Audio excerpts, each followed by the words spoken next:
Got the clap pattern wrong, but I was closer this time than I have been in a long time. Hey everybody, it's me, Shaw360, and today I have food. You can't have any because I don't know how to virtually send you food, and I'm not about to cash app everybody, but look what I got! I got a cheesecake at Crumble. I'm so excited to eat this. Because I love cheesecake, and I haven't had cheesecake in a really long time because I don't want to buy those like individual slices, but I also don't want to pay for a whole cheesecake. I don't know. I'm being quirky. I'm being weird. I could do anything else but complain about the sorrows of my life of not being able to purchase the exact amount of cheesecake I want. But that's not why I'm here. I'm just really here to check in. I started a new job and I did not think that this new job would cause me to lose track of you guys so much, but yeah, this new job like when I get off of work, I really don't do anything. Like, I don't hardly listen to music. I don't watch television shows. I'm just like, I eat dinner, I use the bathroom, and then I kind of like go to bed. It's been really, really weird. Even this past weekend, I did a bunch of chores, but I couldn't tell you what I did besides like laundry and my hair. That's really it. It's been a really boring life. Now I know what it's like to be a real adult. I used to have time to do fun things. Now I don't even think about fun things. It's a really, really sad life.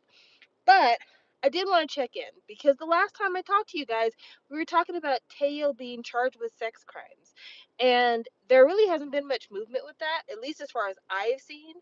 But there was another story that we have had a long standing history of talking about that we need to talk about again because there have been some developments there that I can't even fucking believe. And I would have talked about it earlier, but just no energy. I have energy today, but previously I had no energy.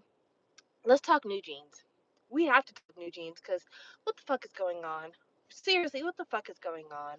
So, if you are aware, Min Hee Jin, former creative director at SM, she was poached by uh, Hybe Big Hit to work for them, given the label Adore, uh, poached the girls for New Jeans to be in her group. New Jeans became super popular. She was accused of trying to steal New Jeans, go to a new company, everything else. Okay, so where we were the last time we talked is that she was removed as CEO from Adore. And they were like, either take this job as a creative director or get lost because that's all we're going to offer you. Which I think she's still in court with Hybe over the stock options and everything else. So I'm not exactly sure what this latest bit of movement has done in terms of the court goings on regarding the stock options and everything else, but we'll see. But Min Hee Jin is like, I don't want to be a fucking creative director. This is my group. This is my label. I should be the boss. Well, that's all fine and good for the executives in the C suite to be arguing. The girls are fighting. Ooh, who fucking cares? This is where things get super horrible. And if you go back to the very first video where I talked about all this, I said in that video, the only real victims of this entire situation would be the girls from New Jeans. I was fucking correct because guess who started a brand new YouTube channel and decided to climb their asses on YouTube and read their hostage statements? The girls from New Jeans talking about how Hybe is a weird place and we don't want to work with anybody but Min Hee Jin and no one knows us like her and she's, our spiritual group mother and we don't like the changes at Adore and blah blah blah blah blah. And I'm not saying this to be critical of the girls. And the reason I say that is because I just got through saying it was a fucking hostage statement. It was basically a ransom note that they were reading. And it pisses me off to the nth degree because they are the only people who will suffer.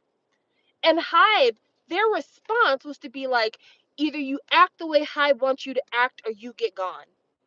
So basically, Hybe has already put it out there in the ether through their public statement that these bitches can be left. These girls can have no career. If you don't want to get with Hybe, then you're not getting with anything. And I'm sure that the way their contracts are written, there is no place for them to go. And it's just so infuriating that these children because they all were children trainees. Now they're few of them are adults, but they started as children. That these children have been so indoctrinated and mind fucked and manipulated and Stockholm syndrome by Minhee. Even their parents didn't even give them the guidance to say, this is a horrible fucking idea. Please don't do this. This will not work out well for you. No, no. Every adult in their life failed them. Every adult in their life said, do this thing. They're going to listen to you, girl. Everybody knows that the idol is the most powerful person at the entertainment company. When has that ever been the truth? When has an employee ever thought, if we do a statement and put it in the ether, they're going to change things, the boss is going to listen, and they're going to change things where we work? That's not the truth in corporate America. It's definitely not the truth when it comes to entertainment companies. That's like, being an idol is like having a deal with the mafia. There's a lot of shit that goes down that's not on paper that will ruin your life. And so these girls have put out the statement. Hybe has basically been like, well, fuck you then. And Minhee is probably not giving a damn. In the text messages that came out when all of the shit first went down, she talked about how, like, I love having young girls because they're easy to manipulate. And I don't know if maybe the girls from New Jeans were like, oh, these text messages were lies, AI lies that Hybe made up. Minhee never said no shit like this about us. She loves us. She even said she's like a second mother to us. This is a lesson for you and for me and for you to tell your cousins, your nephews and nieces, the young people in your family. Corporations don't give a fuck about you. Yes, they want to make sure that somebody is keeping the lights on, the doors open. They want employees and they would like their employees to come in on a regular basis. But if you are the employee, if you are not the owner of the business, if you are the employee, you are replaceable. At every rung of the ladder, you are replaceable. There is no one that is so popular at an entertainment company that they would not be let go in a heartbeat, if they do something that would damage the image of the company, or would go against what the shareholders want, or would make the boss feel embarrassed or stupid. G Dragon, who was a fundamental part of YG, who, like, just him being on the label alone was enough for people to be like, Big Bang Hope's still alive. When he got accused the second time of possibly smoking marijuana, YG immediately dropped him like a hot potato. They were like, he's not signed to us, right? Meanwhile, every year, every time they had to do a quarterly statement, every time they had to do a shareholders meeting, people were like, is G Dragon on the label or not? We're still in negotiations. There's still hope. We're still working things out. Look for new music. That was their whole line up until it looked like he was going to be trouble. And as soon as that happened, they were like, I'm sorry, we don't know this lady. She used to live here, but she doesn't anymore. And that's how companies are. G Dragon, who literally gave his adolescence to YG, his adolescence, his youth, he gave it to that company. And that company is like, I'm sorry, who again? You have the wrong number. New phone, who dis? So if they could do that to a man, let's be clear, to a man, if they could do that to a man, what do you think a company would do to a group of young ladies? A group of young ladies who really haven't been out all that long, who they already have another group that has a very similar sound. What makes New Jeans family believe that this was a good idea? That they should have anything to say at all about this? If that was my child, if my Stevie was like, Mom, shitty stuff is happening at work. I need your advice. What should I do? My advice would be, do your job. That would be my advice. Do your job. Do nothing more, do nothing less, but do your job. Keep yourself out of this because that shit has nothing to do with you. That would have been my response. That would have been my response. So I don't know how they're getting the kind of advice that has them out there putting their necks on the line for a bitch who's looking for the next young girl to manipulate. because that's what Min Jin is. And what makes it even tougher is that Min Jin, not just in her messages about, young girls are easier to manipulate, young girls are cuter, blah, blah, blah. Not just in that did she show her true colors in terms of her not really being a girl's girl. But one of the other reasons why they wanted her to step down as CEO is because there was a person who accused a door executive of sexual harassment. And Min Jin, from the looks of things, basically told this bitch, keep your mouth shut. We don't want to hear from you. Nobody believes you. Do your fucking job or get gone. And the executive who admitted, yeah, I did that, then turns around and says, I know I said I did that, but I didn't really do it. And there's no evidence. So just take that as like me not telling the truth. I didn't mean the statement when I said I did it. Huh? What do you mean you didn't mean it when you said you did it? Huh? That's the that's the group of men that Min Jin feels comfortable protecting. Not even like men she likes hanging out with. That is the group of men that Min Jin is comfortable protecting at the expense of another woman. That's how not a girl's girl she is. And that should have been enough evidence for the parents of the girls from New Jeans that this shit is not going to work. And I think the thing that makes me the saddest about this entire situation is that Korea is very different in a number of ways. One of the ways that Korea is very different than here in the West is that there's there's a very like fuck capitalism attitude when it comes to like Americans. Like we've really gotten to the point where we're just like, fuck these companies. I do what I need, get what I need out of it, and go the fuck home. And you can burn.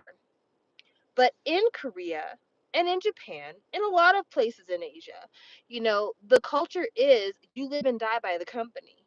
There are people that it's been in news reports where people go to work for months on end without receiving paychecks because the company said to come into work, where people can't just quit a job because they have to have that reference to get another job. They can literally tell their boss, "Hi boss, I'd like to leave in 2 weeks." And the boss like, "No, you're not." Like these companies own individuals.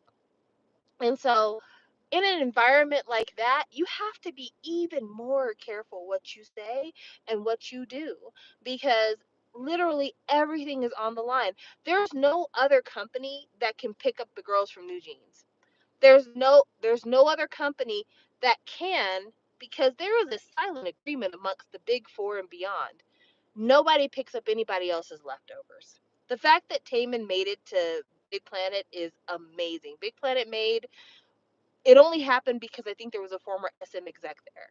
Otherwise, it probably wouldn't have happened. He probably would have had to do his own company like Onu did. Because it just really is a thing where no other big company is going to pick up a star from another big company. I've never seen it happen. If you know about it happening, let me know. But that's just not a thing. It's like you have to go solo. Well, the girls from New Jeans cannot go solo. They don't have the funds to buy out their contract, pay off their trainee debt, and then start up another company and promote themselves.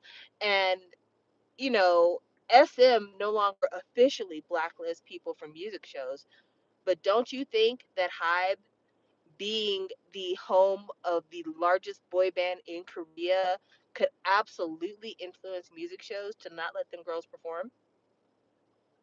So, my takeaway at the end of all this is if you have ever wanted to collect New Jeans, you need to get your shit now. You need to get on eBay, you need to get on Mercari, you need to get on whatever platform it is that you like to buy your K-pop. If you really want your physical items, you need to go buy them now because I would not be surprised if disbandment news is around the corner. I would not be surprised at all. In fact, I wouldn't be surprised if they disband New Jeans and then decide to shut down a door. Like straight up, just burn the ground that the building sits on.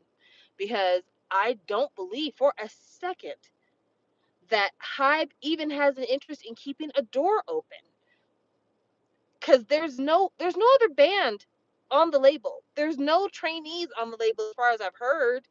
I haven't heard that there is another project waiting to be released from Adore. So if Min Jin is gone and New Jeans is gone, what's the point of keeping the label operative? So, yeah, get your physicals now while you can because you may not have access for longer. Speaking of people who have their own label, apparently Onu sold like a 500,000 units, which is stunning. I think that is like the most he's ever sold. So, good for him. I haven't bought it because I'm not buying K-pop. I am not. I haven't bought Taemin stuff. I haven't bought Onu stuff. I haven't bought a lot of things because I just am not buying K-pop anymore. But I am proud of the members of Shiny. To be honest, to be brutally honest, like real dog dirty honest, I'm not listening to anything Shiny right now. And it's not because I dislike Shiny. It's not because I have like negative feelings for Onu or anything like that. I'm just not listening to Shiny because my mind's not there right now. I don't know what it is, but I usually don't want to listen to new Shiny stuff when it first comes out. I kind of want to give myself a little time to listen to it.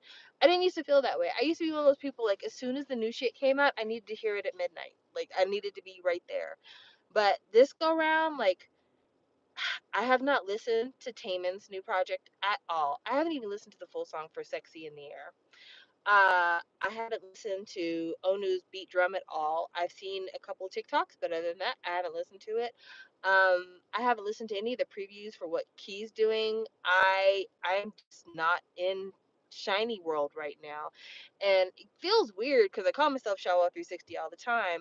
So I mean, in being a Shawa is that you have to like actively consume Shiny content. I mean, sure that's a case, but I'm just not there right now, and I don't know what it is. I really couldn't call it. But yeah, if you haven't heard me talk about it, it's not because I hate Shiny or anything like that. I don't even really have any bad feelings from the one video I did where everybody's like, "You're an ableist and you hate Onu and blah blah blah." I don't even have any bad feelings regarding that. I'm just not interested currently. And sometimes it bees like that. Sometimes I just don't want to listen to new projects. It took me a really long time to listen to the last full BTS project, like in an enjoyable way, uh, because I wasn't interested, and so yeah, that's where I'm at right now. Speaking of BTS, everyone thinks that Namjoon's back with his old boyfriend, which if that's the case, good for him. But also, like, girl, you just did a whole album talking about how this situationship is not working, how y'all are toxic to each other, how the relationship was going nowhere for anybody. I should have known you were going to take your old thing back because you did a whole song about how, like, I hope I'm just a good memory to you and, like, that you don't think badly of me. That's a bitch who's holding out hope. That is a bitch who's holding out hope. So I get it. You got that happy birthday message and we're like, daddy, I missed you too. But just, protect your heart. Don't let yourself get caught up in the sway of old love because it is exactly the way you remembered it back when you were mad. It's no different than what you remembered when you were mad. And it's nothing like what you think about when you remember the good times. That was only a small snippet of a really big problem. Oh, okay. Evie's like, who, wait, what? No, Namjoon has not confirmed that he has a boyfriend. This is all speculation, much like my Crush T dialogue between Zion, Crush, and Dean. But apparently, let me give you the origin story. So, there is a man who appeared in several of Namjoon's pictures, but whose face has always been edited out.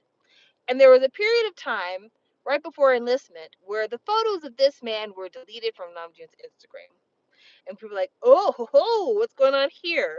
So those of us who have active imaginations have been like, oh, his man. Yes, the art date boyfriend. They're like, oh, his man. They must have broke up. Because I think at one point, like one of the emojis he put over old boy's head was like a heart emoji or something. So that's why people were like, oh, love, I see. And so after a while, Sir quit showing up in pictures. His pictures were deleted from Instagram. So we were like, oh, it's a breakup. It's for real this time. It's a real breakup. So that's where we all were in our minds. Then, very recently, photo of him and his boothing, literal boothing, because there's like a ghost over his face, show up again. So that's why all the girls are like, I see you got back with your old thing. I see you got back with the old flame. I see what's going on. Namjoon, if I could recommend a song for you, there's a song by an artist named Kimbra, Kimbra, called Old Flame. I find a lot of comfort in that song. Uh, have a listen to it if you like. I think it's for you. I think it's a genre you can appreciate. But yeah, like I get it. Sometimes we need to spin the block, but don't do it. Especially since you're in the military right now. I know things are feeling kind of bleak. You're feeling a little bit of loneliness. You know, you're in an environment and you start thinking about what it was like on the outside. And like, when I get off, we're going to get together and we're going to fuck all night long. You're going to be a pro rider. And then I'm going to go back home to the military squad and I'm going to count the days until I can see you again. But once you get out into the real world, this motherfucker's gonna be the same one they were before. And you're gonna be disappointed and you're gonna be really mad that you wasted your off days on this person. Especially don't be paying for nothing. If they wanna see you, make them pay for everything. But that's just me. That's just me. That's just me. But anywho, there's not really much else that I want to talk about K-pop wise. I did have a really fun conversation 2 weekends ago. So, for those of you who've been a part of my channel for a really long time, then you know that I have a few friends that I've made on YouTube that we have appeared in each other's videos. We've done Zoom calls together. I've mentioned them. A couple of them have been to my place. And we were like, we should have another conversation. We should get the old gang back and we should just talk about some stuff.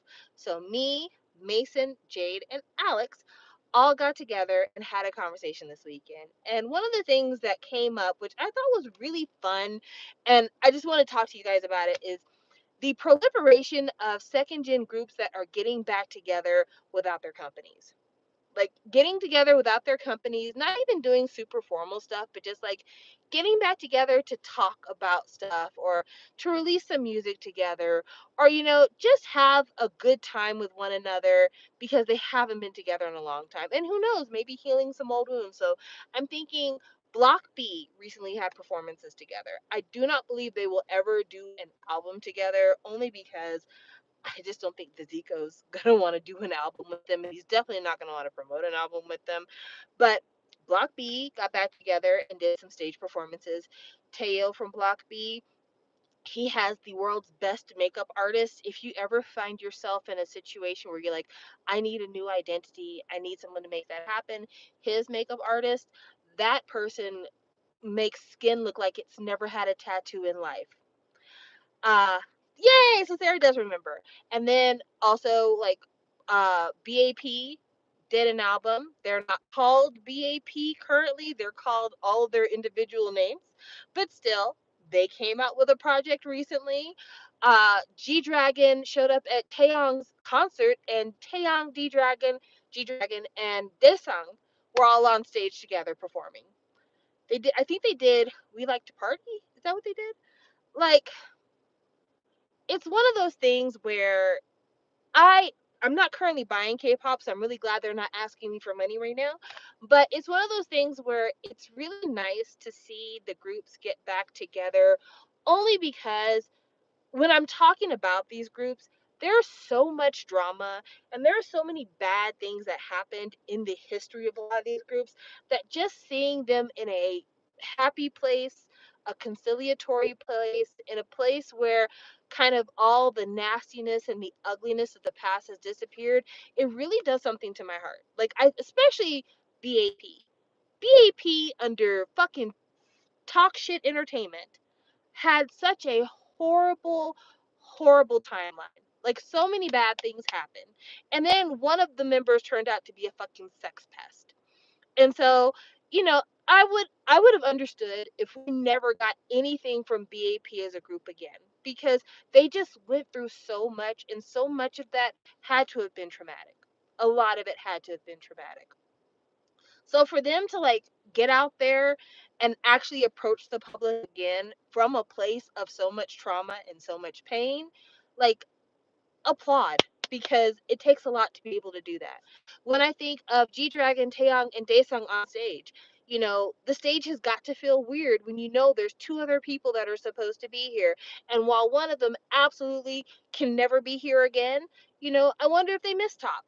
I wonder if that's a thing. I also wonder if they're like, I don't know if the sound that people are used to, the hallmark, the thumbprint of our group is welcome when we don't have these other two people here, especially because, like, Sungri, you could absolutely divide his parts between Daesung and Taeyang. Like, they can handle that. But Top's raps are such a huge part of the sonics of Big Bang that that's a lot. If they were to do a reunion tour, that is a lot to try to figure out how to divvy up between the three of them. So I say all this to say, like, there's a lot of anxiety. And I wonder sometimes if the reason why G Dragon hasn't really approached music again recently is because he's scared, because things have changed so much. And he's not sure if, like, he really wants to enter that arena again, especially because, not for nothing, even Daesung has struggled with his image in Korea when they accused him of buying a building in Gangnam full of hoe houses. So it's not like they're all just like the best members of Big Bang remaining. Like, there's still a little bit of drama there. So I could see where maybe he's like, I'm not sure if I'm ready to do this like full-time idol shit, full-time artist shit. But, the first step is getting out there and making the first step. And maybe seeing how much people are embracing him and how much people are like, yeah, we really want to see you. We really want to hear from you. We really hope you'll return. Maybe it'll make him feel like, okay, maybe there's an audience there.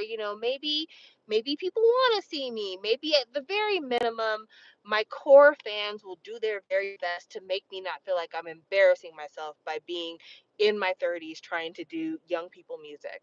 And then, of course, with Block B, I didn't think I'd ever see Block B together again, especially because Park Hyung had a lot of issues in terms of like his public image not that long ago. And I was like, okay, well, maybe that thing is cut off. And then also, like, when Zico left Seven Seas, it was kind of messy. It's kind of messy. So I really thought it was like, it's not going to happen again.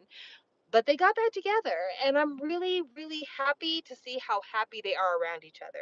Like, the goofballs that they were when they were getting into trouble in Thailand and all kinds of other stuff, they're still those same goofballs. And even though boys scare me, I'm happy to see them happy together. And then Five Star, let's talk about them.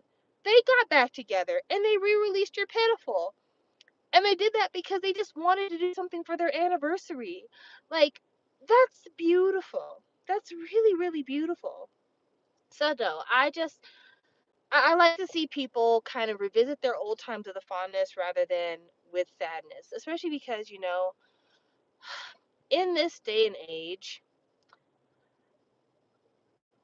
I think sometimes we're surprised by the reasons why we come back together. Uh, So in non K-pop news, if you are a person who follows rap music, Rich Homie Quan died, and he and Young Thug and the Migos were a really big part of like modern Atlanta rap. They really defined kind of that, mixtape trap style and gave it the foundation for what it is now. Well, he was found dead by his girlfriend in their home.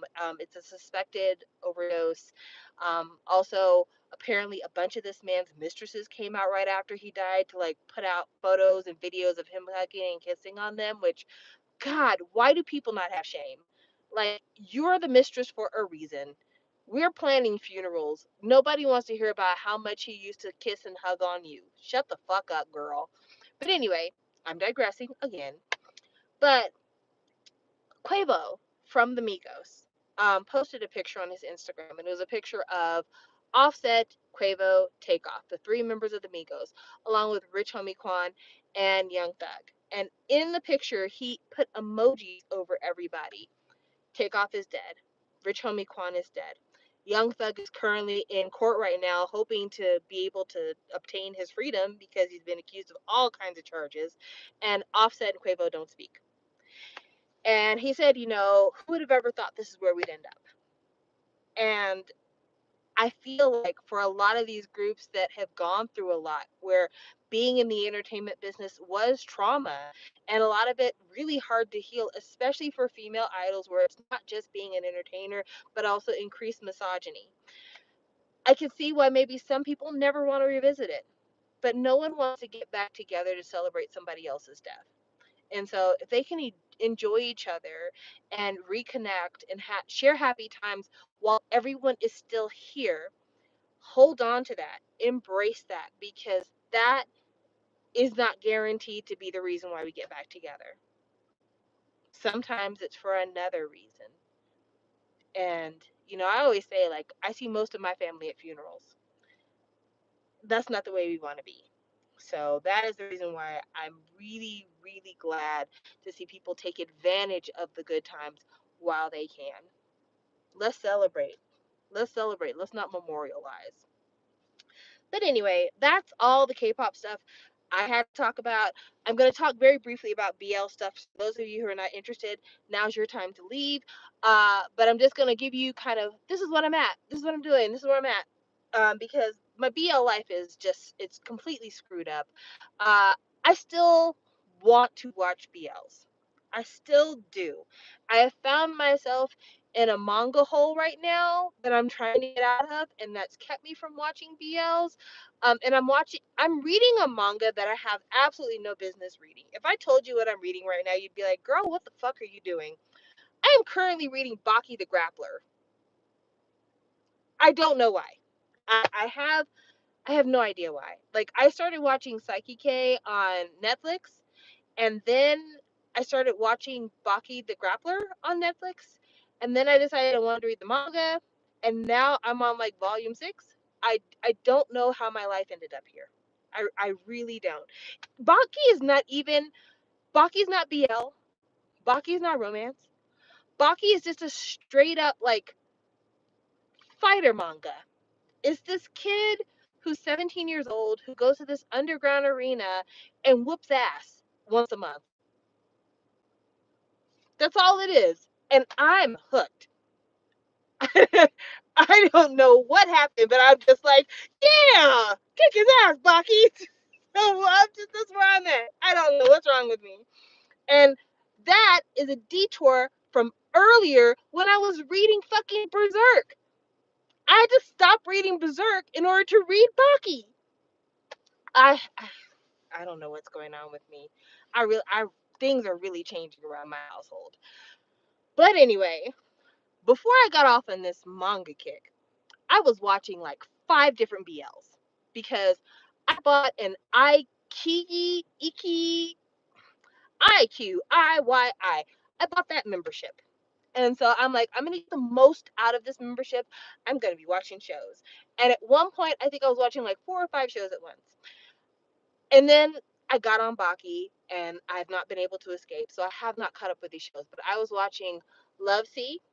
I was watching This Love Has No Long Beans. I was watching Sunset Vibes. I was watching Liar. I finished I finished that one Thai BL that was super shitty. I already talked about that here. And I started watching 4 Minute. That's 5 BLs that I was consuming all at once. Out of all those 5, I only finished one. I still have 4 more. And there's more BLs that I want to start, but I haven't because I refuse to start anymore until I finish these 4. But let me give you my thoughts and impressions of what I've watched so far. I watched Love Sea.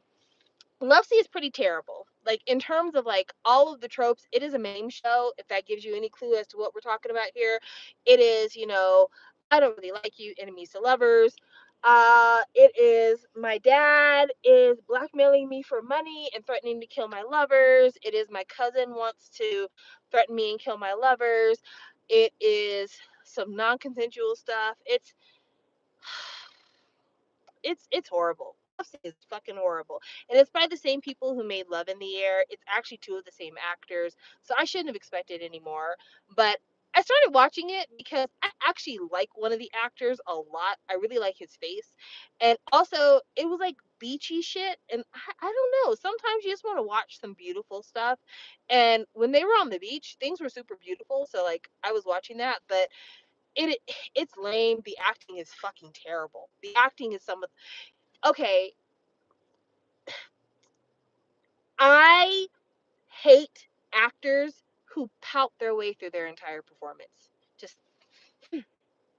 I don't like that. No, don't kiss me. No.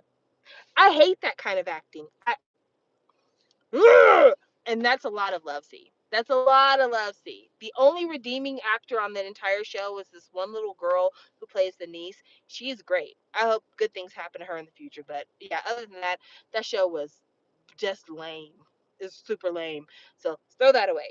Oh, actually, I have another one I've started watching. Okay, I'm sorry, I got beside myself. I do not have ADHD, but I do have like squirrel dog tendencies. Anyway, other show I was watching, This Love Has No Long Beans. This Love Has No Long Beans actually has a really stupid premise, but I wanted to see it through because one of the main characters had the stupidest haircut in the world, and I convinced myself that they were going to give this person a makeover. So I literally was watching to see the makeover. I got halfway through the finale and realized this guy's keeping the same shitty haircut for the entire show. What? You got to be kidding me. And I just never finished the finale. Like, straight up, that's what happened to me. So, This Love Has No Long Beans is about this guy who is an unemployed actor slash model who does not look like an actor and or model. Like, seriously, not very fit, not super attractive, has a stupid long Dorothy Hamill bowl cut. Just actor wear, model wear. Don't get it. Anyway, he finds himself unemployed, needs money, and he decides to enter this contest. There is a chef who is selling his restaurant to make money to pay the medical fees for his mentor, and he decides he's going to sell his entire restaurant to pay these medical fees. I don't know where that makes any sense. It seems like it would make more sense to hold like a fundraiser to sell food to raise money for these medical bills rather than selling my restaurant. And also, like, if I desperately need money for medical bills right now, I'm selling my restaurant to the highest bidder rather than having a cooking contest to determine who can buy my restaurant. Are you following me here? So anyway, this chef who has a restaurant called Stir Fry No Long Beans. That is the name of the restaurant, by the way. He decides he's going to have a contest. Whoever wins his contest gets to buy his restaurant from him. But there is a real estate mogul who wants to buy the restaurant because it is sitting on a valuable piece of land. He wants to knock the restaurant down, build a mega mall, shopping complex. I don't know what, but he wants to do that. And the chef doesn't want to do that because apparently the same real estate mogul bought his mentor's restaurant and his mentor fell sick shortly after. So, the actor that I was telling you about who is not attractive, he enters the contest. He cannot cook. Like, literally burns water, cannot cook. And he somehow manages to make it to the very end because the head chef falls in love with him. And there's some other guy who has a crush on him too. And so he has the opportunity several times to tell the chef, hey, I need you to know that the reason I'm in this contest is because this real estate mogul is paying me to be here, and I actually love you, but I could not continue to be in a relationship with you if I'm not honest about my motivation for why I'm here. Doesn't choose to do that. Actually wins the entire contest, sleeps with the chef. The chef knows that the real estate guy is paying him to be in the contest and still is agreeing to sell his restaurant to this guy, this actor, this unemployed actor. There are so many logical stupidities in this. You wouldn't sell your restaurant to the developer right off because you have integrity. But you would let somebody who lied to you and is fucking you and in your face get your restaurant and sell it to that same developer? Make it make sense, bitch. Also, like, the daughter of the chef mentor that he was trying to get the money for the medical bills for, like, his daughter pays the medical bills. So why are you still selling your restaurant? What the fuck? So, like, none of it makes sense. But There's one redeeming quality to this show. The guy who is like the real estate developer is played by this actor named Benz, who is very handsome. And the guy who plays his love interest is an actor named Garfield, who is also quite handsome. And seeing the two of them together be handsome together in the same room is pleasant. That is all.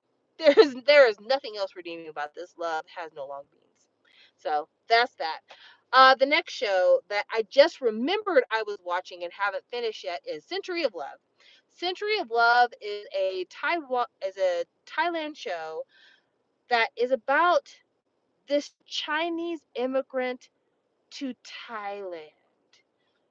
A long time ago, Thailand had a lot of Chinese immigrants. And when they first moved to Thailand, they were very discriminated against. So this guy is running from the Thai police, and he ends up being hidden by a young Thai lady. And she's from an upper class. He's, of course, a poor immigrant, but they have a relationship together. And her dad wants to marry her off for money or social status. I'm not sure what, but her dad wants to marry her off. And they decide to run away together. But in the process of running away together, she gets shot in the chest and dies. And so he takes her to this Buddhist temple, and the temple monk priest there is like, hey, I have this magical gem from this ancient goddess that if you ingest part of it, you'll get to live for 100 years.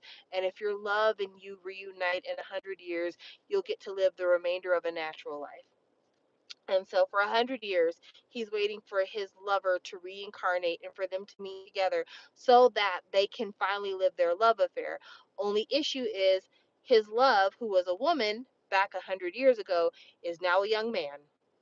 And he's having a hard time reconciling that the beautiful woman he was in love with is now a beautiful young man.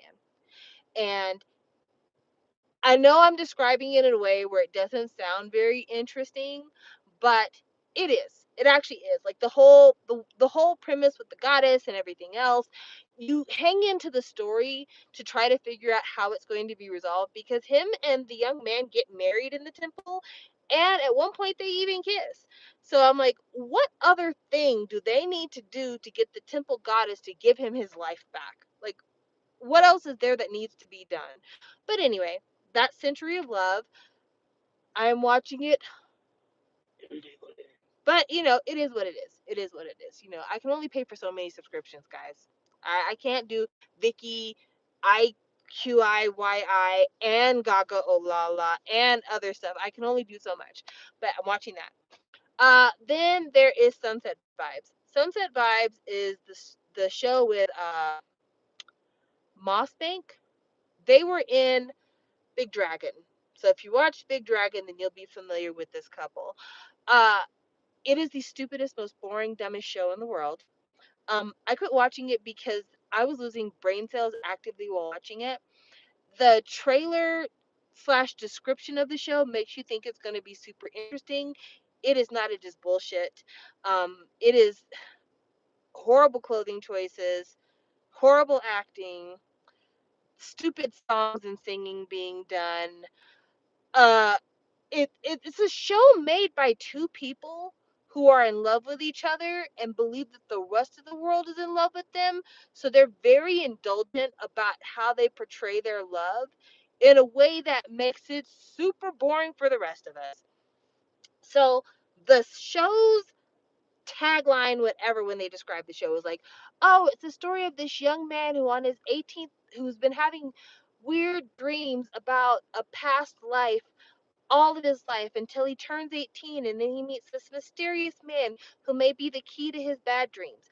That's the description they give you. The show itself is about this young rich guy who decided to be an intern at a jewelry making company and meets this other young rich guy on Grindr, and instead of just fucking each other decide to date each other, and they're so in love with each other. But there is this like side story of like they're reincarnated gods, goddesses, powerful people in the past, and there might be some like spooky supernatural stuff happening, but that is it. Like, okay, picture this. I'm gonna put in your mind how fucking terrible the show is. Picture, if you will, a young man gets out of the car and he's wearing a kind of baggy suit and a beautiful silk blouse with a big bow on it, and he's waiting for someone.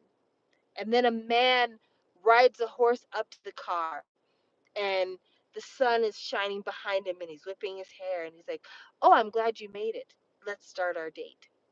And for the next 15 minutes of this show's 45-minute runtime, it is these two riding on a horse together, staring in each other's eyes, standing on a rooftop, hugging each other, staring in each other's eyes, sitting at a table, eating food, making small, non funny jokes, staring into each other's eyes, deciding to dance together on a dance floor with no other people, staring into each other's eyes, then going to their room and deciding to artfully undress and stare in each other's eyes. And there's 15 fucking minutes of this. That's how fucking lame and stupid and horrible Sunset Vibes is. I wasted big portions of my life trying to watch this. I refuse to finish it. I absolutely fucking refuse to finish it. It can kiss my ass. Next, We Are. We Are is a show by GMM TV, but it also ended up on EQ, whatever. So I decided to watch it because it's a show with four main couples. And I was like, how the fuck are they going to manage four main couples? I'll tell you how they manage it. The show has fucking 16 episodes. I have not finished it. I think I stopped at episode either 7 or 8 because the show made me mad. And I was just like, I can't do this anymore. It's another one I probably won't finish. Okay, so this is the story. And this is the reason why I'm mad. I will tell you about it. There are students that go to college. One group of students are art students. The other group of students are engineering students. The art students start dating some of the engineering students. Some of the art students date each other. Some of the engineering students are dating each other. That's fine. That's how we get four main couples. There is one art student who has a crush on the other art student, has had a crush on the other art student since they were in high school, and the other one was just about to go into college, right? And he's had this crush this whole time, but never revealed it. But somehow or another, through him going to this other guy's college when he gets older, they become close, they become mentor mentee, they start to date, right? So that's wonderful. Good for you guys. I'm glad y'all are getting together.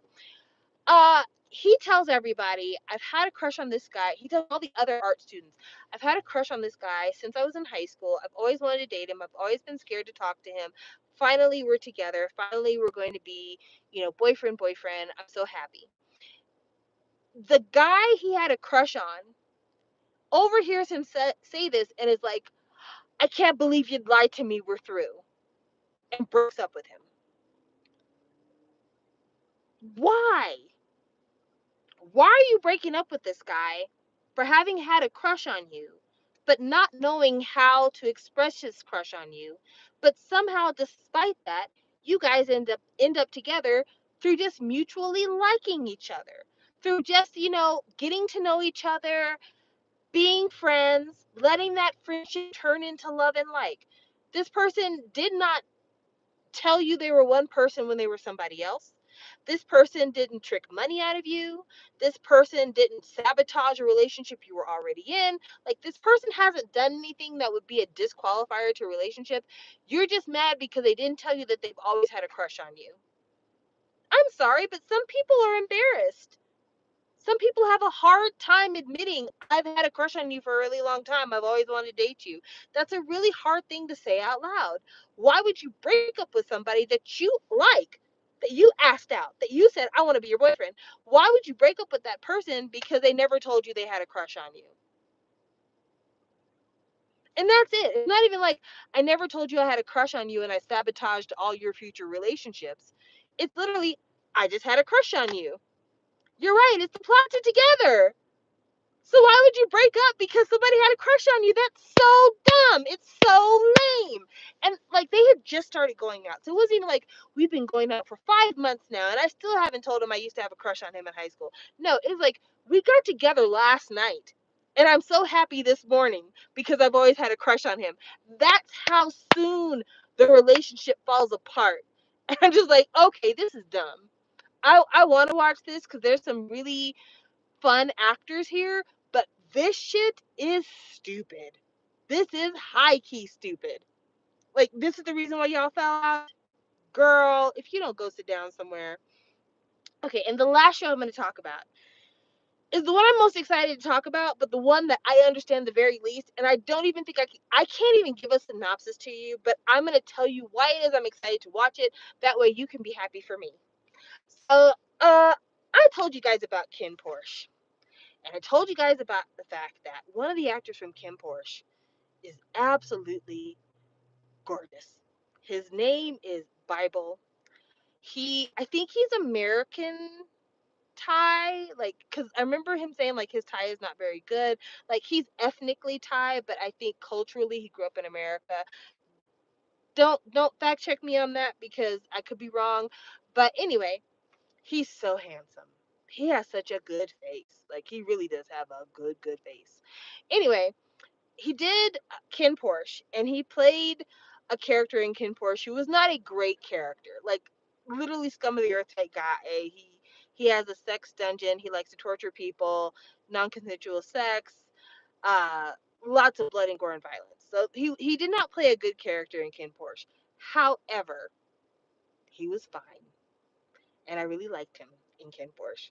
So I was like, the next project he puts out, I'm gonna watch. Well, the guy that he was paired with in Ken Porsche, they didn't do this show together because that guy ended up getting accused of being like a horrible, abusive boyfriend, all this kind of other stuff. So he kind of got pushed out of the industry, and Bible was just by himself and didn't have a pairing. So they found this other guy named Jess, who is also super good looking, and they're like, we're gonna put you two together. And it was an interesting thing because he actually changed kind of his stereotype for shows, because in Ken Porsche he played a more dominant, kind of in control person, and in this show he's kind of more submissive is not the word, more kind of confused, vulnerable, uncertain person, whereas the doctor that he's in love with is the more dominant personality, the more forceful, the more kind of aggressive person. I'm not saying tops and bottoms because who I don't even fucking know. But that's what I'm going with right there. This show is about this guy who somehow or another he wakes up one day and realizes he can redo certain things in his life by going back in time 4 minutes. So like he gets in a car accident and hits a lady. And after he hits her, all of a sudden he finds himself like kind of brain flashed, and he's back in his car exactly where he was 4 minutes before the accident happened, and he has the opportunity to like do something different. Well, the first time it happens he didn't know what was going on, so he ends up hitting the lady again. So after that it happens again, and this time it's like his friend kidnaps another guy in their university and is trying to kill him, and he's about to like kill the guy he kidnapped plus kill Bible's character.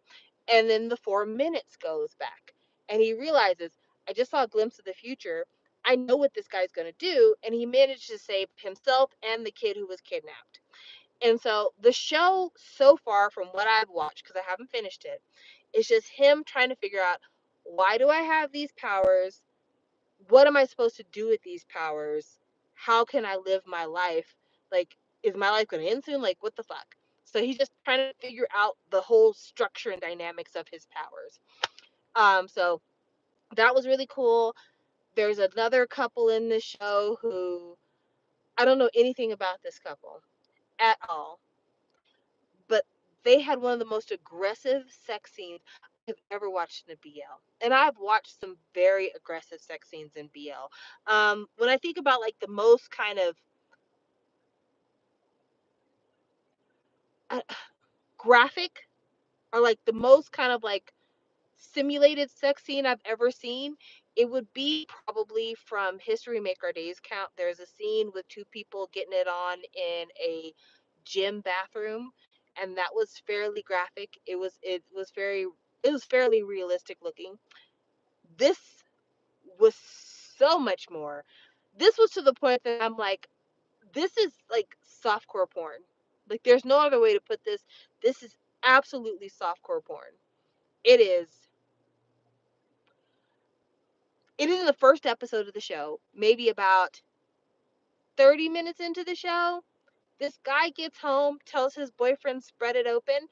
The guys go on the couch, get undressed, butt cheeks to the wind, people rolling on condoms, pulling off condoms. Uh, I just, gay sex doesn't gross me out. I just want to be clear because I know me saying like this makes you think like, oh, are you afraid of queer sex? No, not at all. I wouldn't watch BL if I was. Uh, the reason I say is because there was nothing prior in the show to prepare us for this moment. Like we were literally watching somebody just having gotten through like almost killing a lady in a car accident and trying to figure out like the dynamics of time travel. That's where we were like the scene before. So when we get to this point where people are fucking, just fucking literally on the couch, we're like, how do we get here so fast? Were we just trying to figure out how this guy is going back in time for minutes? And I think that kind of speaks to why I'm having a really hard time describing the show to you because this kind of temperature change happens on a regular basis throughout this entire show. Like every time you turn around, serious conversation, not so serious conversation, serious conversation, some mafia type shit. And it's just like, can someone please explain to me what we are watching? What is going on? How can I keep up? And I've watched like 3 episodes of this show so far, and I still cannot figure out what is going on. Like I have no idea what's going on. I still want to watch it for Bible because I still think Bible is a beautiful man, but this show is it's very confusing for me. So I'm gonna hang in there and I'm gonna try to watch it to the end, but I don't know what's going on, and it pisses me off to not know what's going on. Okay, last thing I'm gonna talk about because there's only two of us in the room here, so now we can really get down to it. Um, let me tell you about a movie that I and Stevie watched together. Stevie and I watched together. Stevie and I went to the movies because we hadn't been to the movies together in a while. There was a lot of stuff that came out of movies that she wanted to see that we didn't watch. She wanted to watch Longlegs. We didn't get to the theater in time. We didn't watch Dee Dee because we didn't get to the theater in time because it wasn't playing in our town. It was playing in Denver. A lot of stuff we were missing. But I had heard really good things about a movie called Blink Twice. At first, both myself and Stevie did not want to watch this movie because we did not want to watch another Nepo baby film. And Zoe Kravitz, daughter of Lisa Bonet and Lenny Kravitz, stepdaughter of Jason Momoa, this was her directorial debut. So we were both like, another Nepo baby product. I don't think that that's the vibe for us. We want to see something good. But I was like, hey, Channing Tatum, he's hot. Um, Female love interest, black lady, that's cool, gives Get Out vibes. Let's go watch it. So we head to the movie theater to watch it. And I should have known this was not going to be a good time because the first thing that came up on the screen was a trigger warning.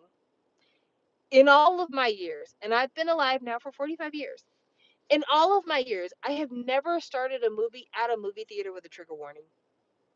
I have had movies saying, inspired by real events. I've had movie start with like long time ago in a land far away.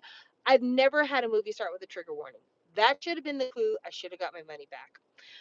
But we hung in there. As the movie goes on, we're about halfway through the movie, and Stevie's like, can we go home? Is it okay if we leave? Can we go home? I don't want to watch this anymore. Can we go home? And it wasn't even like she didn't want to watch it anymore because the movie was stupid, even though there were some dull parts in the movie. It's that she didn't want to watch it anymore because she was like, it's about to get really, really bad because it feels really bad, and I don't think I can watch it.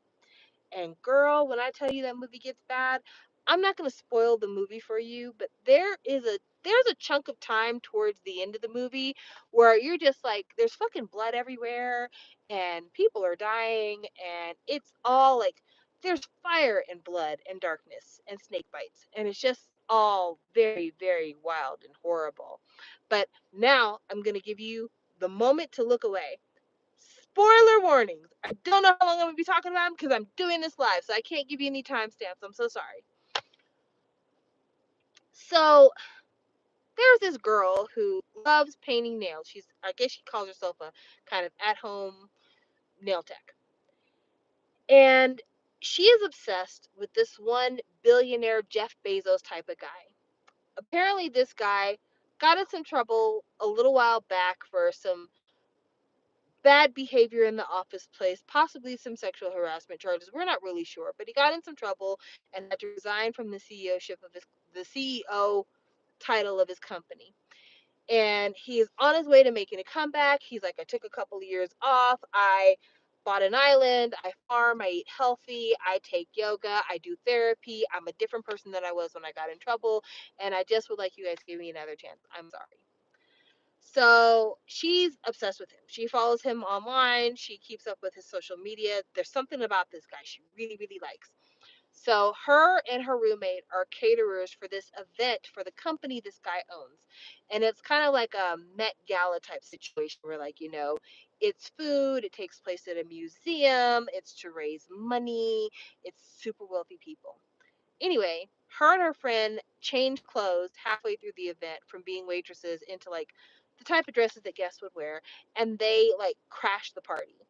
And while crashing the party, she runs into Channing Tatum, who's this Jeff Bezos type character. And her and him hit it off immediately. Like connection, chemistry, there's something there. They're having such a good time that they talk all the way through the night and into the next day. And the very next day, he's like, hey, I have a wild idea. Come with me to my island. We'll take a vacation, we'll enjoy the sun, we'll eat really good food, we'll drink really good drinks, we'll lounge on lounge chairs, we'll smoke some good weed, we'll have a great time. And because this movie does not take place in reality, a working person would be like, I would love to do this, but I got bills to pay and I need to be working. Instead, she's like, yeah, let's go, daddy, let's go. Now, on the one hand, I get it. If Jeff Bezos is like, I want to take you to my private island. Also, I got money to pay your bills while you're gone. It's going to be cool. They don't have this conversation, but I'm assuming this conversation happens. Then, yeah, I could see somebody being like, okay, let's do this thing. But, me, who would see this as way too good to be true and watches way too much true crime, I'd be like, no, I don't feel like disappearing from the earth right now. I'm going to stay here, but thank you so much. The next time you're in town, call me. We'll get coffee. So her and her friend, because she ropes her friend into this, they get on the plane, fly to the island. When they get to the island, this Gina Davis comes out and says, give me all your phones. No one's allowed to have phones here. This is about unplugging. This is about, getting away from it all. So they give away their phones. Bullshit. Just bullshit. And they spend their time drinking. They have all their clothes provided for them. All the girls are given white outfits. They're given white bikinis during the day and white sundresses at night.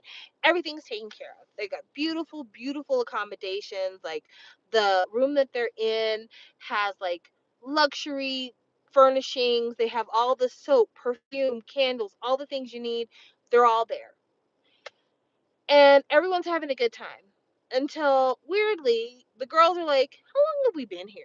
Like, I feel like we've been here for a few days, maybe a week. I'm really not sure. How long have we been here? They cannot remember how long they've been there. So then her friend that she brought with her to this place, they're all having a good time. Everything's great. And her friend's like, ah! So you're like, oh my God, what's going to happen? We knew something scary was going to happen because we watched the preview for the movie. And her friend's like, I got bit by a snake. So her friend gets bit by a snake, and she's like, oh crap, do we need to get a doctor? No, we're on an island. There are no doctors. But don't worry, it's a non venomous snake. She'll be okay. She just needs to sit down somewhere. Okay, cool. Thank you so much. Thank you for telling me. We all feel better. The friend, shortly after getting bit by the snake, tells her, like, listen, girl, we've been here for a while, and like, I don't want to be a party pooper or anything, but like, I really, really feel like we should go home now. And I say that not because I want to harsh your mood or anything. I just feel like I need to go back to work. Like, I feel like I've left some things behind that are really important. I need to leave here. And her homegirl, the lead lady, the black girl's like, girl, Jeff Bezos wants me. And I really need you to not fuck this up for me. We're here on the island where a few bitches get to roam.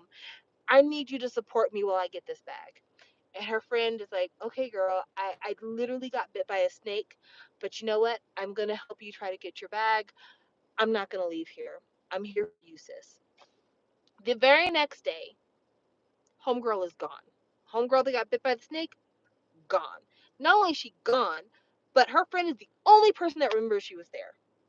No one else, none of the other girls remember that her friend was there at all. This is when we know something bad's happening. Well, later on, she is perusing the grounds and she sees that this old lady, who's one of the servants of the island, lives on the island. They have a group of people who live and work on the island. Is like, hey, I'm making moonshine. Would you like to take a sip? And she's like, okay, I'll take a sip. She takes a sip of the moonshine, and then suddenly she starts remembering things that she forgot. The time that has passed that she has forgotten, she starts to remember it. But one really important thing that she starts to remember is what happens at night. Because usually at night, they drink, they take a little weed, they do a couple edibles, they run around in their beautiful sundresses and they giggle and they laugh and they have a good time and they wake up the next day. And every morning she would wake up with dirt under her nails. And she could not figure out, why do I have dirt under my nails? Turns out, at night, these bitches are being hunted like wild animals and being raped. And when I say being raped, I don't mean like, oh, I said no and he wouldn't stop. I mean like pressed to the ground, violently assaulted, bloodily assaulted. Her friend that no one can remember, the same night that the friend told her, I want to leave, they slit her fucking throat while they were raping her. Now, why is it that her friend had to be murdered? Because the moonshine that the old lady was making contained the venom of the snake on the island. They were being given some kind of chemical that like erased their memory. It was a combination of like these tongue drops and this perfume they were wearing that somehow or another would make them lose their memory temporarily, like make them black out certain memories. The snake venom makes them remember. When her friend got bit, all of a sudden her friend remembered what they had all forgotten. And so they raped and killed her friend because they could not risk her going back to society and telling people Jeff Bezos has got a rape island that he's killing bitches on. That couldn't happen. So our main lead realizes that her homegirl is dead because in her memory, she was literally being raped. And when she looked over to the side, she watched a motherfucker slit her friend's throat while raping her. And this is shown graphically in the movie. So she is anxious because she's like, I now know what's going on. None of the other women with me know what's going on. I've got to find a way to leave. Well, right before she's figuring out what she's going to do, one of the other girls is like, hey, you remember earlier you were saying you had a friend that was here? Like, I don't remember her, but like, I think I'm supposed to remember her because I've got this lighter and it's got that girl's name on it. So I don't think you're crazy, but am I crazy because I don't remember her? So lead black girl's like, I'm gonna take you over to the witch lady who's making moonshine. I'm gonna have you take a drink of this moonshine. When I have you take a drink of this moonshine, you're gonna remember the same shit I'm remembering, and that shit is gonna make you want to run away with me. So she takes the drink and she's like, oh my fucking god, these motherfuckers around here have been raping us. How are we gonna leave? So the first thing they do is like, we need to figure out where our phones are because we need to call for help, right? So homegirl, lead girl, she breaks into like one of the main buildings and is looking for her phone. She manages to find her phone, but when she finds her phone, she finds a box. In the box are a bunch of Polaroids. The Polaroids have pictures of all of the men who over time have been friends of this Jeff Bezos type character and have been allowed to come to the island and rape girls without consequence. And we're talking heads of business, doctors, who are mandated reporters, by the way, uh, you know, heads of state, other wealthy entrepreneurs, celebrities, like think Diddy slash Epstein Island type vibes, right? So she gets the phones, but they realize they're on a fucking island and there is no reception. So they cannot call for help. So they've got to figure out another way to get off this fucking island before these motherfuckers find out that they realize what goes on and they slit their fucking throats too. So, like, you know what? Our best chance of getting off this island is that I drink the fucking snake moonshine, you drink it, but also these other girls that are with us, let's get them to drink it. And if they can drink it and they remember, then all of us could come up with a plan to get the fuck out of here. So they give the other girls the snake moonshine, and the girls start to remember. And they happen to give some of the snake moonshine to Gina Davis's character, who she disappointed me. Gina Davis, you're in Thelma and Louise. I can't believe you let yourself be a character like this. No, I love you, Gina Davis, but still. Uh, the girls start remembering, but our other girls on the island are like, I'm not remembering this shit so that I can leave.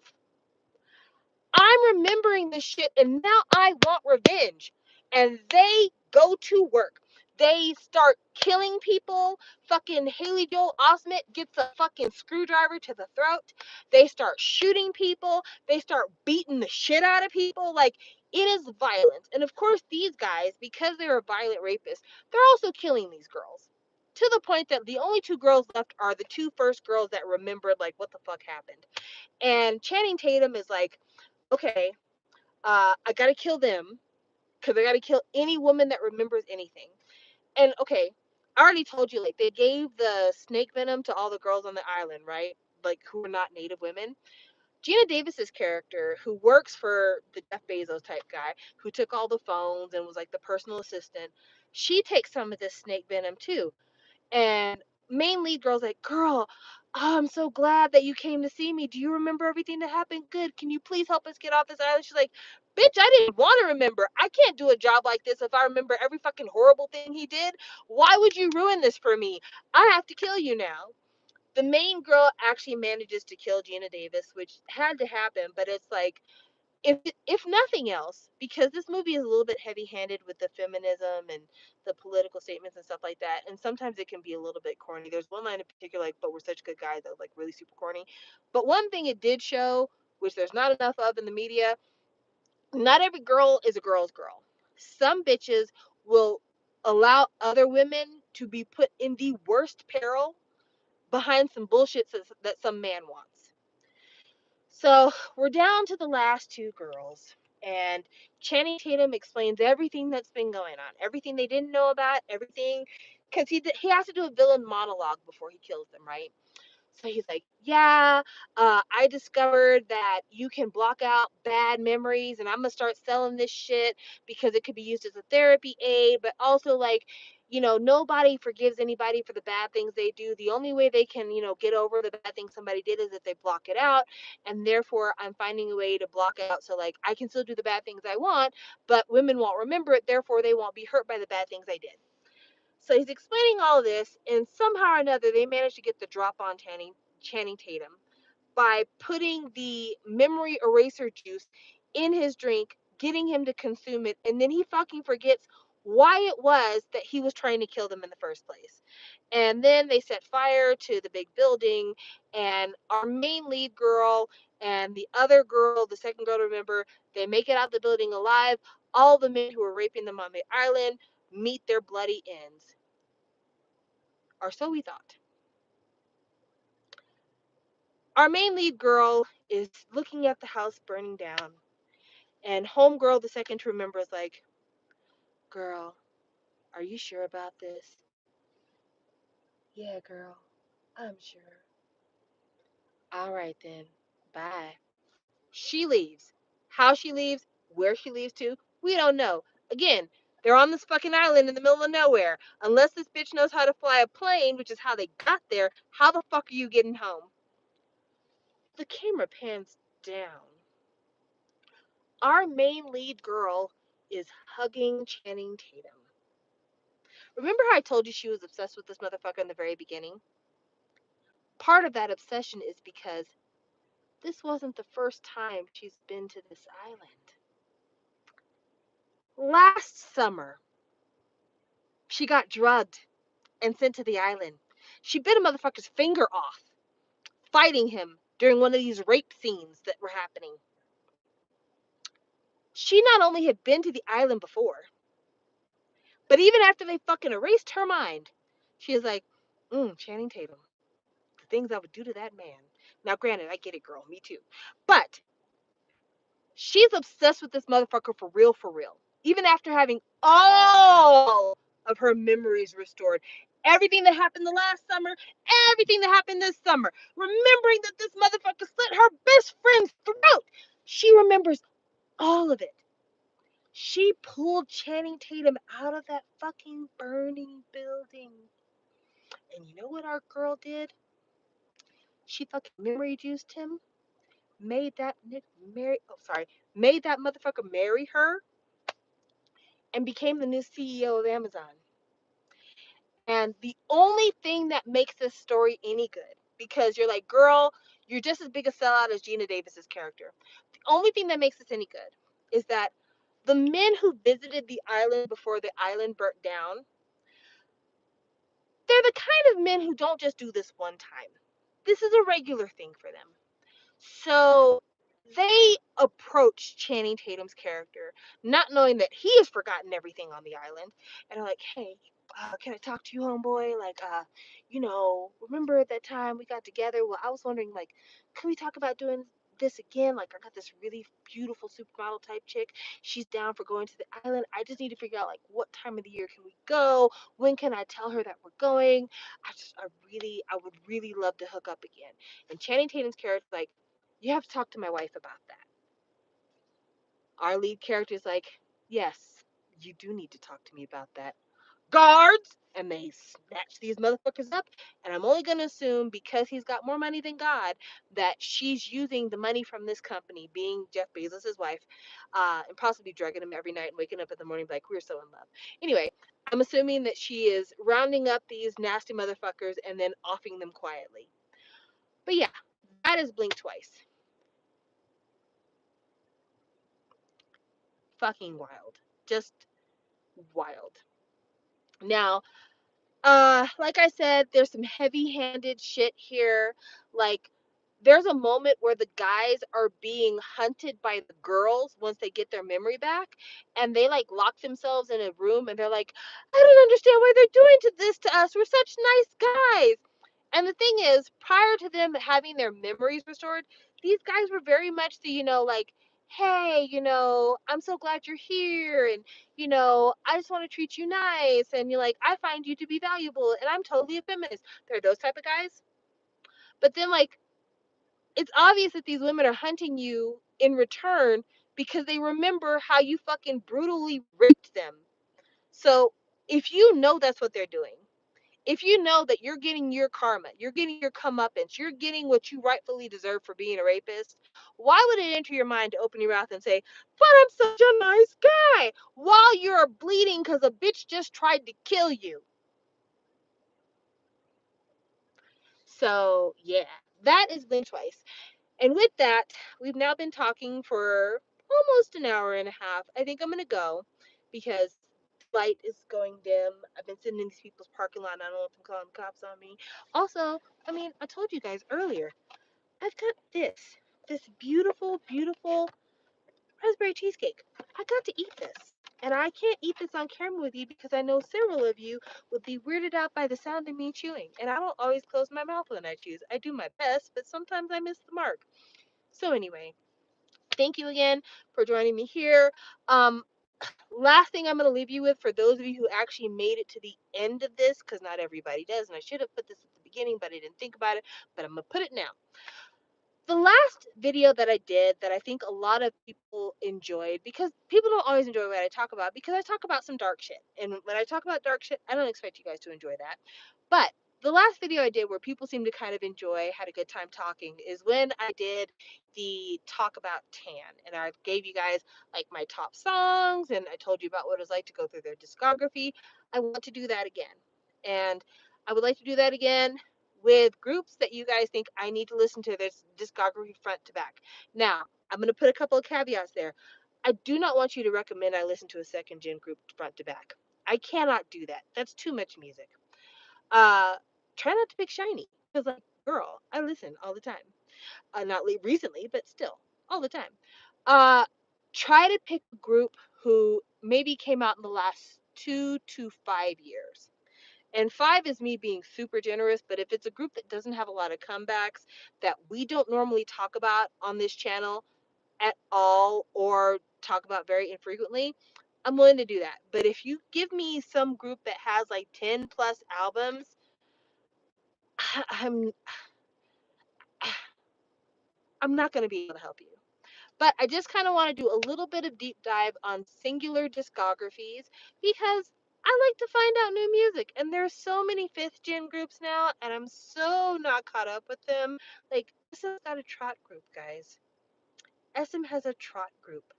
That's way too much for a bitch like me to keep up with. So give me your suggestions who you'd like me to take a look at. And yeah, I'll see you the next time I see you guys. Take care. If you're in America, register to fucking vote. Even if you think you're already registered, check that shit again. They're removing people from the voter rosters in certain states, so you can never be too careful. But yeah, just live a good life. Be safe out there and enjoy small victories where you can. Don't let all this shit get to your head. It's not even that serious. All right, then. Talk to you later. Bye.